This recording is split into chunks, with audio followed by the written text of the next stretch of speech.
रात का सन्नाटा घाटों पर घना हो चुका था।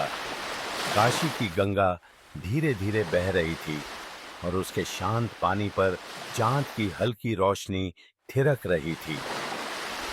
भैरवनाथ ने धीरे धीरे आंखें खोलीं और सामने पड़े नरमुंड को हाथों में उठाया। उनके होंठ धीरे धीरे मंत्र बुदबुदा रहे थे। हर मंत्र के साथ अग्नि की लपटें और तेज हो रही थी। भैरवनाथ ने यज्ञ कुंड की ओर देखा और एक क्रूर हंसी के साथ बोला, मेरी शक्ति से कोई बच नहीं सकता। वह धीरे धीरे खड़ा हुआ और यज्ञ कुंड के चारों ओर घूमते हुए तंत्र मंत्र की अगली क्रियाओं की तैयारी करने लगा। उसके कदमों से जमीन हिलती सी प्रतीत हो रही थी, जैसे हर एक कदम उसकी तांत्रिक शक्ति का प्रदर्शन कर रहा हो। दूर खड़े गांव वाले भयभीत होकर यह सब देख रहे थे। गांव के बुजुर्ग अपनी चिंता में सर पकड़े हुए थे और महिलाएं अपने बच्चों को छुपा रही थीं। गांव का पुजारी, जो अब तक धैर्य रखने की कोशिश कर रहा था, बाबा के कदमों की आहट सुनकर चौंक उठा।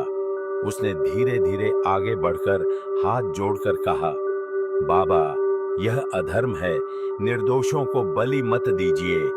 देवता भी आपकी इस क्रूरता को सहन नहीं करेंगे। जैसे ही भैरवनाथ ने अपने मंत्रों को पूरा किया, अचानक आसमान में गहरा अंधेरा छा गया। हवा तेजी से चलने लगी और आसमान से बिजली कड़कने लगी। ग्रामवासियों के चेहरे डर से सफेद पड़ गए। तभी एक दिव्य प्रकाश गंगा के ऊपर फैलने लगा और उसमें से एक साधु प्रकट हुए। उनके माथे पर भस्म की रेखाएं, ऊंची जटाएं और एक तेजस्वी चेहरा था। साधु ने भैरवनाथ को देखकर गहरी आवाज में कहा, भैरवनाथ, तुम्हारी शक्ति ने तुम्हें अंधा कर दिया है। अधर्म का अंत समय आ गया है। साधु ने अपने हाथ उठाए और उनके चारों ओर एक शक्तिशाली ऊर्जा का घेरा बन गया। भैरवनाथ ने अपने त्रिशूल से साधु पर वार करने की कोशिश की, लेकिन जैसे ही त्रिशूल साधु के घेरे से टकराया, वह जलकर राख हो गया।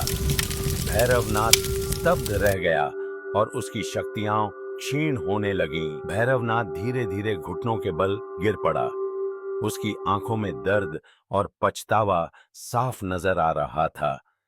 अग्नि की लपटें अब उसे घेरने लगीं और उसकी शक्तियां पूरी तरह से समाप्त हो गईं। गांव वाले साधु के सामने नतमस्तक होकर आशीर्वाद मांगने लगे।